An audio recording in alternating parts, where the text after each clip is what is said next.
What up, world? It's your boy J-Lip. We back at it, man. J-Lip Pro Show. We're going to get straight to it tonight.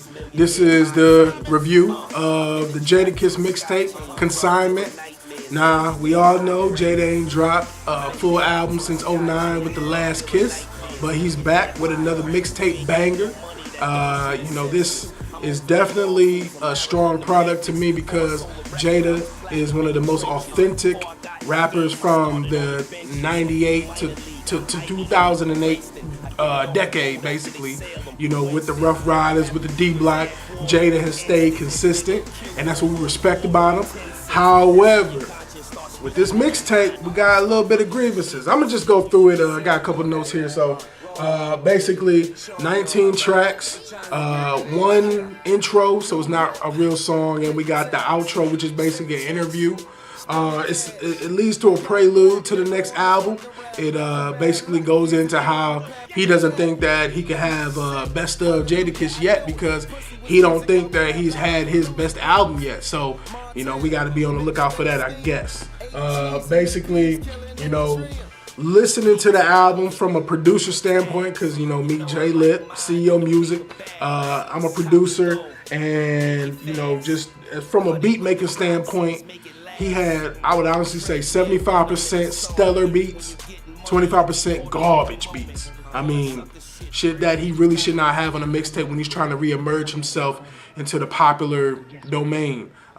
He had a lot of trap music, a lot of them like, you know, pseudo Lex Luger, them pseudo Waka Flocka beats, you know, and it didn't really fit his style per se, but he tried to change it up to make himself relevant. And I appreciate that, but it wasn't authentic. So that's my real grievance with this mixtape is, you know, Consignment, I feel you, you know, a good thing, you know, going off of some decent stories, a lot of history on this mixtape, hella features. I'm talking about at least 50% of the tracks was featured artists on there, and not just one person, but multiple featured artists. At least 2 of the tracks had Wale opening up the track.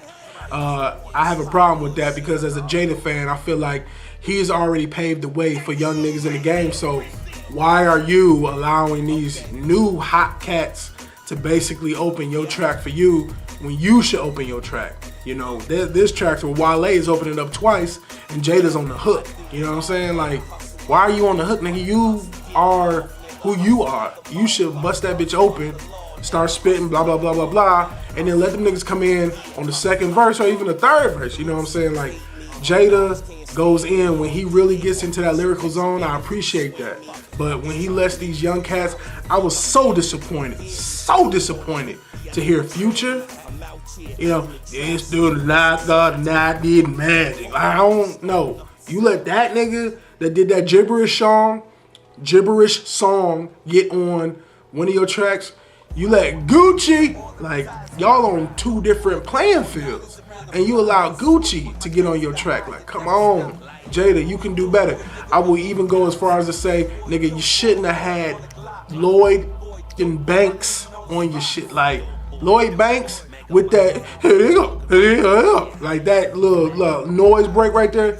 Lloyd Banks should have been omitted. It should have been a bonus track. But honorable mention to Fab. Fab came through, laced the track. You know, Wale, as I said before, he laid his shit down. We got Meek Mill. Meek Mill killed his verses.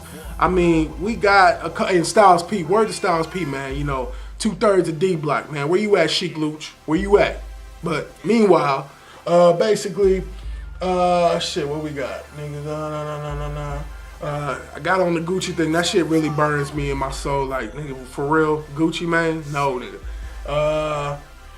He had 2 sample beats, which I appreciated. You know, he had all the rest of his shit was authentic. I feel like he had some, like I said, trap music. The boys went hard, but it wasn't really his style. You could tell he was trying to engage himself with what current hip hop is today, but it ain't necessarily his sound. I wish he would have stayed authentic.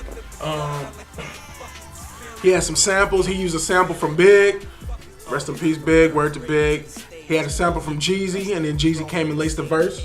And then again, like I said, all around, solid mixtape. But Kiss, you gotta do you, baby. Like, you, the kiss of death, the last kiss, Jada. Like all that, I ain't got the raspiness, but like that, that's you, baby. Like, you gotta do you. So, you know, I'm gonna give it a solid B+. Could have been an A-, could have been an A, but you gotta cut that Gucci Mane bullshit out. You gotta cut that Future shit out. A$AP Rocky, all these other, like, just up-and-coming weak niggas, like, they not on their upper echelon yet. And don't take advantage of ones that's on their super upper echelon, like Wale and Meek Mill and that. You know, this is your mixtape, this is your project, you run that shit. So, I gotta give it JLip Pro Show, solid B+. It's a listen, it's a download. Check that shit out, datpiff.com. And then come to ceomusic.com for more, man, because we're going to post that shit too. Fuck the bullshit. ceomusic.com, JLip Pro Show. We in this bitch. I'll holla. One.